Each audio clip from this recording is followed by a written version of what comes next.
Welcome to the Human Capital Innovations Podcast. We're your source for personal, professional, and organizational growth and development, where we share original research, explore industry trends, and interview executives and thought leaders from across the globe.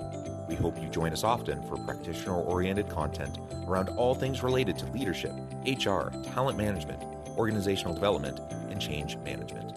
Maximize your personal and organizational potential with Human Capital Innovations Podcast. Do you enjoy the Human Capital Innovations Podcast?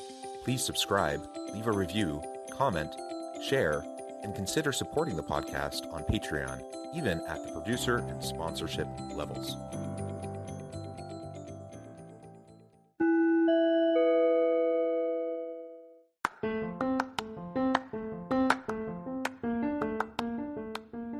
Welcome to the Human Capital Innovations Podcast. In this HCI podcast episode, I talk with Dan Johnston about advice for supply chain employers who are struggling to hire.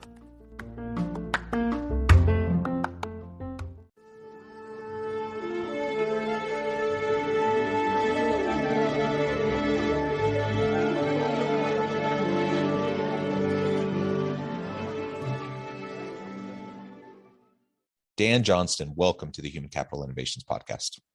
Thanks for having me, Jonathan. It is a pleasure to be with you today. I'm super excited to have this conversation. We've been preparing for this episode for a while, and today we're going to be focusing on advice for supply chain employers who are struggling to hire. Now, we know we're in the throes of the Great Resignation. Clearly, hiring right now is a challenge in most industries for most types of jobs. But it's a particular challenge within the supply chain and trying to get those workers who can come in and continue to keep things moving really effectively. So clearly, hiring is an important piece of this. I guess retention is another important piece of this, which plays into the same equation of just making sure we have the best talent, people there with the skills and capabilities necessary to help us be successful and to carry out, the value we add to the market. So that's what we're going to be exploring together today. As we get started, I wanted to share Dan's bio with everybody. Dan Johnston is the co-founder and CEO of WorkStep. WorkStep's software platform empowers companies to find and keep frontline supply chain employees for the long run. Prior to WorkStep, Dan managed a third-party logistics warehouse and co-founded InstaEDU, an education technology company. Wonderful background. It's a pleasure to have you. Anything else you would like to share with listeners by way of your background before we dive on in? No, I think you hit the key highlights there, Jonathan. I think really the key there is that WorkStep was born out of this personal experience of mine, which is as a warehouse manager, I saw really, just how detrimental that legacy temp staffing model was to the workers in our building, right? Using temp staffing as a way to both acquire and manage supply chain talent was expensive for the company I worked for, but also create a situation where the wages of our workforce were functionally being garnished by this agency. The workers couldn't move up within our organization because they didn't actually work for us. And we were running trainings basically every day because of this constant rotating door of new people coming in. And so what we do at WorkStep is we build software that helps large companies who make and move physical products better hire and retain the frontline teammates across their supply chain.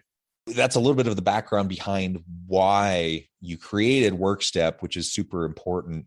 Tell us a little bit more about this current labor crisis that we're in. People have termed it as the Great Resignation, the Great Awakening, whatever, all these different things. The point is it's hard to find good people right now. There's a lot of competition in terms of wages and other total compensation and perks and those sorts of things. People have simply reevaluated what's important to them and reconfigured and reprioritized, what is going to matter most. How within that context do we, attract people, and how do we deal with this labor crisis?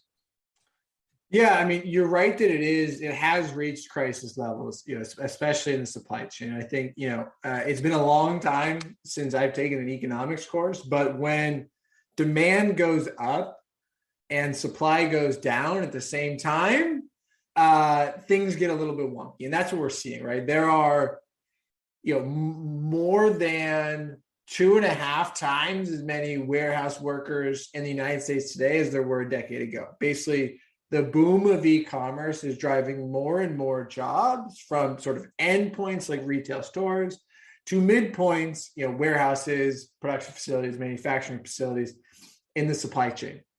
And so there's this constant and growing demand for talent to get the goods that people need to their doorstep for the most part. At the same time, like you mentioned, people are reevaluating what they need from a job. People are embracing, new career pathways like predominantly freelancing and gig work. People are still sitting out of the workforce because of health and safety concerns as it relates to COVID-19. And so on the one hand, you've got demand from companies at sky high and increasing levels. On the other hand, you've got this constant turnover and less available talent than there has been in the past. And that's creating a lot of hardship for companies. And so the second part of that question was really like the how to address this current situation. And our belief is really that the best way to compete in this market that has a meaningful macro shortage of talent is to focus on retaining the skilled workforce that you do have, which is those companies who are winning in this war for talent are the ones who need to bring in less new talent sort of per worker because they've created the systems, processes, and environment within their company that encourage employees to stay with their organization instead of going across the street to a company who does something very similar. It really does illustrate the challenge because people do have options. They can go somewhere else and right now probably find more money, perhaps have more flexibility than what they're currently experiencing. So there's just all those different components and factors that play into the decision-making that people are going through. And so you hit the nail on the head. We need to be thinking about retention of the people we do have while proactively, having a strategy to go out and find new people and to really just create a good employee experience so that people want to work for you, because it doesn't take long for you to get a bad reputation as, kind of that employer of last resort. Like if I can't find anything else, I might go work for them, but otherwise there's no way I want to work for that company. That's the worst case scenario, right? If you're trying to attract and retain good people in this labor market, in this current climate. No, it is. And in this climate, the employer of last resort isn't seeing much. I would say the employer of middle resort is struggling, and the best of breed employers are having challenges. I think that the good news is that it's not overly complicated how to address this problem as a large company who relies heavily on frontline talent, right? First and foremost, what we've seen is that 89% of frontline workers are more likely to stay with their current company if they feel that organization encourages and listens to their feedback. So like from a base case perspective, just like what is sort of the fundamental line that companies need to start stepping over, it's how do I ensure that I'm listening to feedback from my frontline talent at scale, ensuring that they feel heard, and then acting on that feedback to help create better workforce satisfaction and retention. But really, even just that listening part and encouraging workforce feedback and ensuring that feedback is heard is that first step to an organization becoming a place where people want to work in an environment when they have many, many options. Yeah, and truly many, many options is the name of the game right now. And you've laid out some of the types of things we can focus on in terms of retention. Ultimately, employee experience and all facets of that are going to be really essential. We have to listen to our people and understand what they want, what they desire, really what they're looking for most. Otherwise, even if we try to offer really great perks or, other incentives, they may not be aligned with what our people actually want or what's salient to them. And so we need to continually be just thinking about that. I'm curious if you have noticed any specific differences in terms of this context that we're talking about, specifically with supply chain employers and employees versus perhaps some of the challenges that people are facing in the more broad labor market. Yeah, it's a really interesting question. I mean, humans aren't that different generally, right? So the things that a person wants, whether they work behind a desk on Slack all day, whether they work in a warehouse or whether they work in a restaurant, tend to be relatively similar, right? They want to feel purpose. They want to be fairly compensated. They want to feel safe. They want to see a pathway to self-improvement. What's interesting, though, and as a bit of backstory, of course, this is not a pitch, but what we do at WorkStep is we provide retention management software. And that software not only helps companies collect feedback from their workers at scale, ensure they feel heard, allows them to address hot button issues in real time, but it also connects feedback to outcomes. And so what the algorithms are able to do in the background is say, what is the points of feedback at which parts of a worker's life cycle that are sort of the precursors to turnover? And what are the points of feedback that are sort of not precursors to success? And so what we're able to do with that data at scale is say, okay, here is what is actually driving turnover in this industry. And here are points of potentially dissatisfaction that are much, much less correlated to turnover outcomes. And so, across the board in the supply chain, we see that consistently the number one driver of turnover is career growth. Workers who don't feel like they have growth pathways available to them at their current organization are by far the most likely to quit. Or said another way, those companies or facilities or business lines who are able to ensure that their frontline workers see a path to advancement are the ones who do the best in terms of frontline workforce retention. But that's at an industry level. I think one of the most interesting things that we see and that our customers see is that the driver of turnover in your Denver warehouse might be very different than the predominant driver of turnover in your Cincinnati warehouse. And so it really is about understanding, okay, for this particular group of employees, what are the problems they're having that are causing them to quit? And how can we address it? And then sort of across our entire organization, asking the same question. And the reality is, our people aren't a monolith. And so even within, there's so many consistencies across human nature and, what employees want, certainly. But even within a niche like supply chain, there's going to be huge variations in terms of what our people want, what they really demand. And that has a lot to do with just, variations in life stage and, background and current context that they find themselves in their personal life. And so ultimately, we just have to be aware of those things and continually be asking the questions, listening carefully, really intently, so that we can try to match with what our people are saying that they really want. So all of this then gets us into really, what do we do about it? So we're in this crisis. It's a challenge. There's all these various dynamics playing into the crisis. What specific actionable bits of advice would you give to employers right now within the supply chain area who are really struggling to hire? What tips and advice would you give them on how to respond to this current situation, how to weather the storm?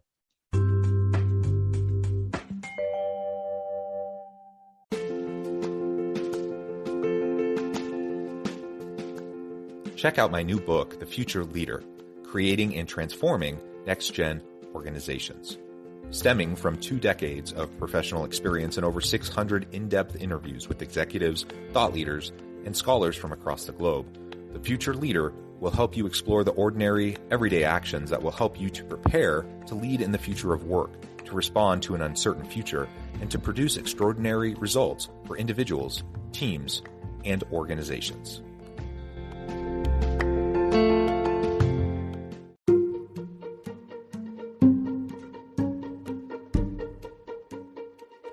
Welcome to the Human Capital Innovations Academy. Courses, micro-credentials, and certificates to upskill and reskill for the future of work. All HCI Academy courses, micro-credentials, and certificates are designed, developed, and delivered by award-winning and internationally renowned scholars, educators, thought leaders, executives, and practitioners. Our courses, micro-credentials, and certificates will help you make your mark on the future of work and make an immediate impact in your organizations. Check out the HCI Academy and our many course offerings and certificates to upskill and reskill for the future of work.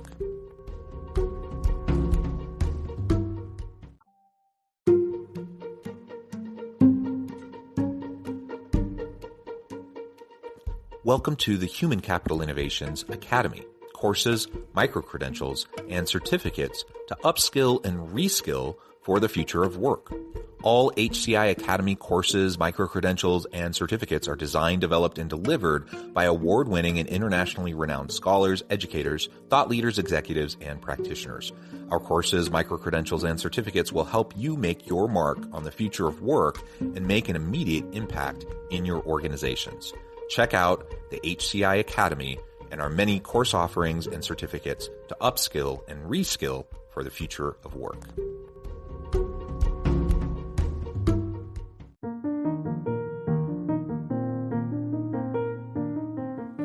Check out our new weekly LinkedIn newsletter, Alchemizing Human Capital, exploring industry trends via original research and interviews with executives and thought leaders from across the globe. We look forward to having you join us.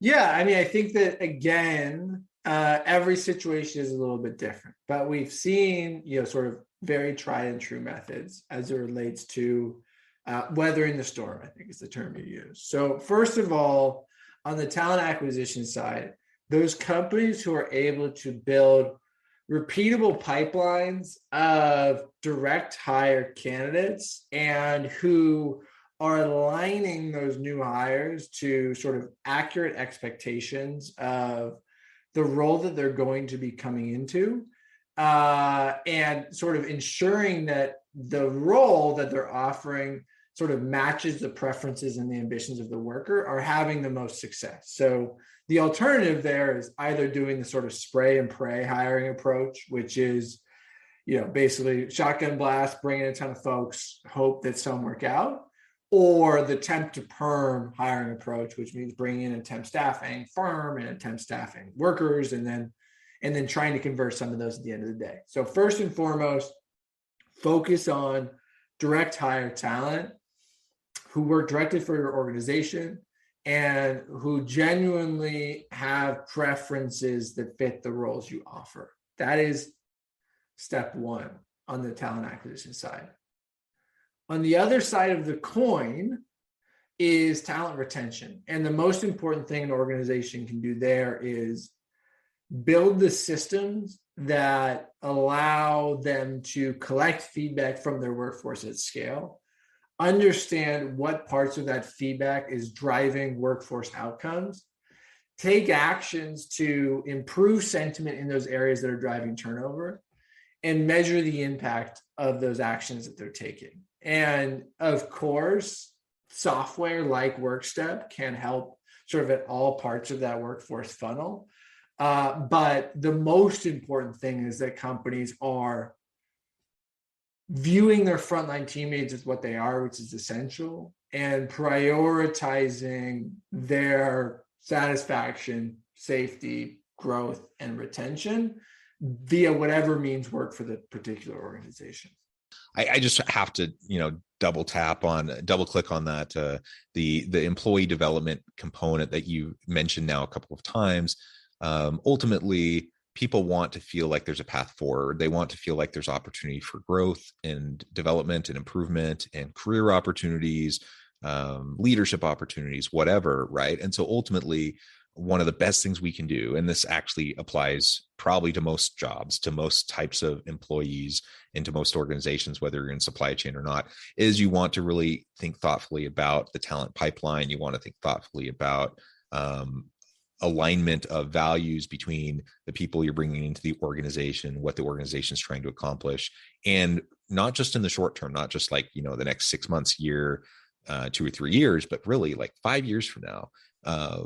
Maybe they'll still be here, maybe they won't, but let's treat them as though they will be. Let's create an environment where they will want to be, where they're feeling invested in, that we want them to stay, and then create pathways, a variety of pathways for people to develop and grow. Some people are fine moving into a job like, a warehousing type of a job, and clocking in, clocking out at the end of the day, and just kind of doing the same thing. And they have other priorities. They have other creative outlets. Maybe they want to focus mostly on their family, and they just need a paycheck to pay the bills and everything. Some people are fine with that for really their whole career and their whole work life. But a lot of people aren't. And a lot of people simply, if that's the situation they find themselves in, they're going to get discouraged, they're going to get burned out, and they're going to look for other opportunities at other places. So we have to have a variety of pathways put in place to allow people to grow within the company. Otherwise, we're just inevitably going to lose our best people. And we're going to have that constant revolving door of people coming in and out, like you were describing. And then think about all of the wasted time and resources just to onboard people, train people, get people up to speed, just to do the basics of the job, not even, talking about getting them really integrated into the work, so they can start to think about efficiencies and productivity and other ways to be creative and innovate in the space to allow not only themselves, but other people around them to do the job more effectively as well. All this comes back to just, we need to invest in our people. Career development pathways is one form of investing in our people. But there's just so many things we need to focus on when it comes to that continual commitment to our people investment. Yeah, I mean, obviously I agree. And that's sort of the catch-22, I think, of the last decade, which is, if you look at annualized turnover over the last 10 years in any industry, realistically, but especially in, distribution, warehousing, transportation, manufacturing, what you see is an up into the right graph. Heck, it could be a startup's growth graph. It's, every year people are leaving jobs at higher rates than they did the year prior. And this was going on well before the so-called Great Resignation. It just finally got a catchy name. And what that is leading some companies to do is say, if I'm going to lose 85% of my employees every year, there's really no point in my investing in on-site training, in development, in enabling my warehouse workers to become truck drivers or forklift mechanics or diesel mechanics, right? Because 85% of them are going to leave. And so maybe somebody else can provide those skills, and I'll go find those skills elsewhere. Now, the problem with that approach is, of course, that it's a self-fulfilling prophecy, where the more you treat workers as fungible units who are going to be in one door and out the other within 6 to 12 months, the more that behavior continues. And so what it takes is a forward-thinking organization that spans both HR, typically, and operations, to say, we are actually going to try to reverse this trend by investing in our people so that those investments can pay off over time as we structurally reduce the rate at which we're turning through this talent. And so I think it's just been a tricky decade where it's sort of just been this like runaway train where as turnover accelerated, people tend to invest less. Turnover accelerates more, people invest even less. And now all of a sudden we've got skill shortages, who's training this next generation of talent because the employers don't want to do it. Unions have sort of less density. Sort of legacy training organizations don't really have the capacity, right? And so I think we're starting to see this sort of reinvestment in frontline teams from large companies, but I think we have a long way to go. I think right now that the current crisis is shining a light on this, and you're right. I think it's become a bigger and bigger issue over the last decade. But let's be honest, it's not a new thing either. Like this tension in the workplace and investing in your employees has existed. It's existed since organizations existed. And I've been in this space for a long time. And I'm sure people who've been in it longer than me could point to even earlier days, but 20 years ago, this was an issue. Yeah. I'm sure it was even before that. And the reality is many organizations, unless they're a people-centric organization focused on the needs of their people, then they tend to really not give enough attention to this. And they see their people not as human beings who need to be invested in, need to feel valued, that they have opportunities to contribute in meaningful ways, opportunities to develop. If they don't see them that way, then they're not going to invest in them. Now, the catch-22 and the irony of what you were just sharing is, of course, this negative downward spiral. If we're not investing in our people, of course, they're going to leave more. And then that just reinforces our thinking around, well, I'm not going to invest in them because they're not going to stick around. But guess what? The opposite is also true. Right. If you invest in your people and you give them pathways and you give them opportunities to develop themselves, they will stick around, and it becomes not a downward spiral, but an upward spiral. And if we don't have a people-centric, people-focused executive team, it's really hard for them to see that. And especially if they're struggling, if revenues are down or there's any sort of pressure, financial pressures, as we know most organizations face, then it's hard to see that because it's an investment in the future, and it may not pay dividends today or tomorrow or even this quarter. It might take a few quarters, it might take a year to really start to see those benefits. But man, there's so much research on this. It will pay dividends in the long run if we can just be committed to it. Yeah, and I think we're starting to see this turn, right? Part of it is the market, and every company is starting to need to think of themselves as an employer, either first or second, right? I mean, I think, Amazon even went as far as like restating their corporate mission, right? It used to be just like be the world's most customer-centric company, and now it's be the world's most customer-centric company and the world's best employer, right? Because they know that they can't be customer-centric if they don't have the talent they need to run their vast distribution networks. And so you're starting to see, Walmart spend a lot of time in their most recent earnings call, and they haven't always been known historically as being the most employee-centric organization, true or not, but they spent a lot of time working on their employer brand as well and implementing programs. And so you see the largest employers starting to do this, and I think many times other folks will follow.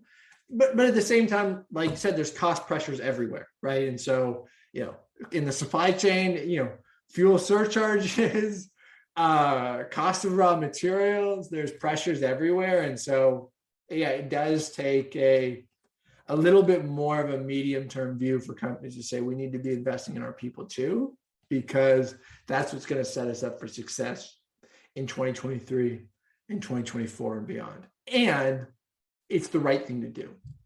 Yeah, it really is. It's the right thing to do from the business case, bottom line perspective. It's the right thing to do from the human case, employee-centric perspective. So we just need to do it. Or we're really going to find ourselves behind the eight ball on this if we aren't already.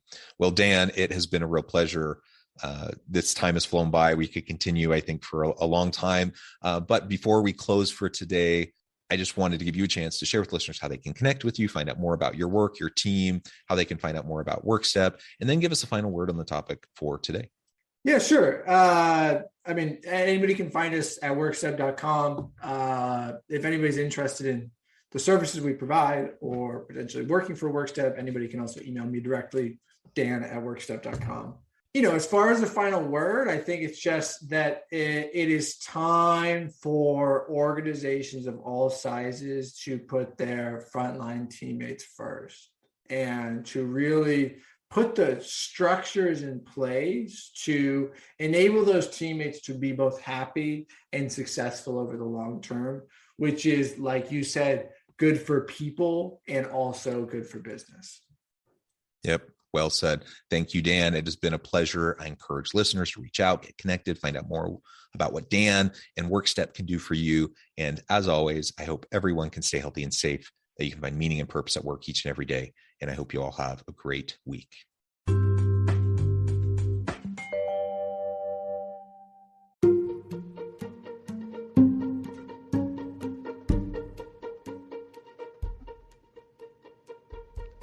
Check out Human Capital Innovations magazine, Human Capital Leadership. Human Capital Leadership is a free, interactive e-magazine with the mission to help individuals, leaders, and organizations find innovative approaches to maximize their human capital potential. We publish issues quarterly in August, November, February, and May. Take a look at the latest issue and let us know what you think.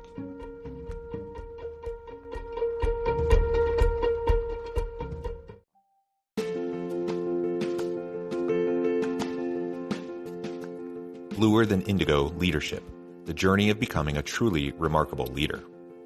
Early in my adult life, I learned about an Asian proverb that translates as bluer than indigo. If you think about the color indigo, it is a brilliant, deep, and vibrant blue, what some would call the bluest of blues. To have something that is bluer than indigo is rare and truly remarkable. Contrary to popular myth, there is no one-size-fits-all or cookie-cutter approach to effective leadership. There is no silver bullet, no secret sauce, no go-to model that will solve all of your problems. The truth is, great leaders have all had their unique strengths and flaws, and have all had to discover and then pave their own distinctive path in their life's journey to fulfill their leadership potential. Bluer Than Indigo Leadership will help you discover your own path and explore those ordinary, everyday actions that will help you respond to an uncertain future and produce extraordinary results for individuals, teams, and organizations.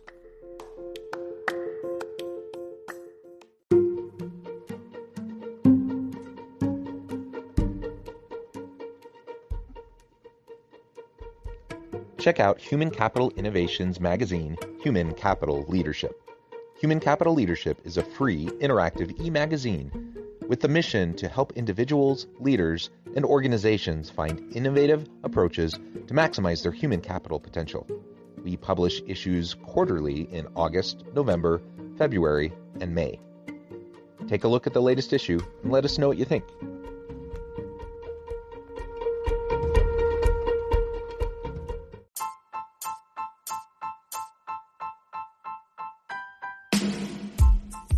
The alchemy of truly remarkable leadership. Ordinary, everyday actions that produce extraordinary results. Consider how the nature of work has shifted over the past 50 years. With increased globalization, rapid technological advancement, and the shift in economic composition, the average job of today looks very different than the average job of 50 years ago. What will the jobs and organizations of tomorrow look like? Moreover, what does this all mean for organizational leaders? What are the core competencies and capabilities of organizations and their leadership that are prepared for continued disruption and geopolitical and socioeconomic shifts? Regardless of what the future holds, increasingly, leaders need to be socially minded, data-driven, decisive, champions of talent, and disruptors of the traditional notions of leadership, teams, organizations, and work. The alchemy of truly remarkable leadership will help you to explore your own leadership competencies and capabilities and consider ways to apply and implement them into your workplace and personal life.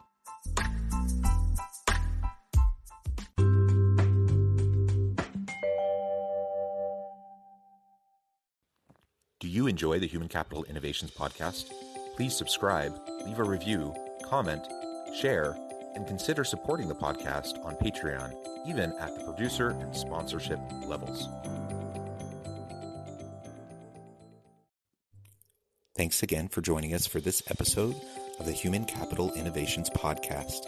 I hope you stay healthy and safe and that you have a great week.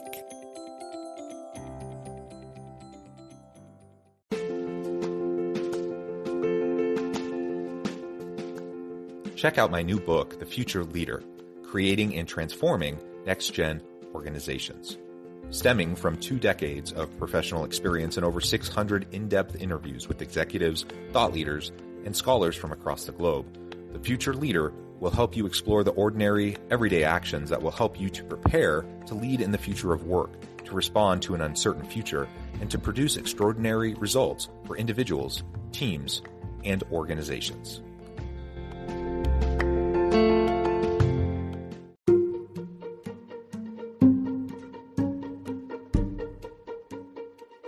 Welcome to the Human Capital Innovations Academy. Courses, micro-credentials, and certificates to upskill and reskill for the future of work. All HCI Academy courses, micro-credentials, and certificates are designed, developed, and delivered by award-winning and internationally renowned scholars, educators, thought leaders, executives, and practitioners. Our courses, micro-credentials, and certificates will help you make your mark on the future of work and make an immediate impact in your organizations. Check out the HCI Academy and our many course offerings and certificates to upskill and reskill for the future of work.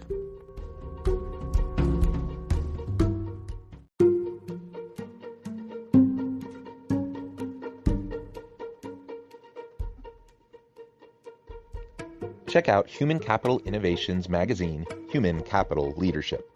Human Capital Leadership is a free, interactive e-magazine with the mission to help individuals, leaders, and organizations find innovative approaches to maximize their human capital potential.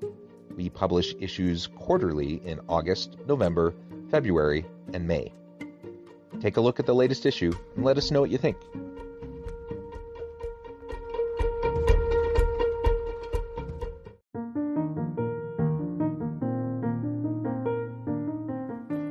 Check out our new weekly LinkedIn newsletter, Alchemizing Human Capital, exploring industry trends via original research and interviews with executives and thought leaders from across the globe. We look forward to having you join us.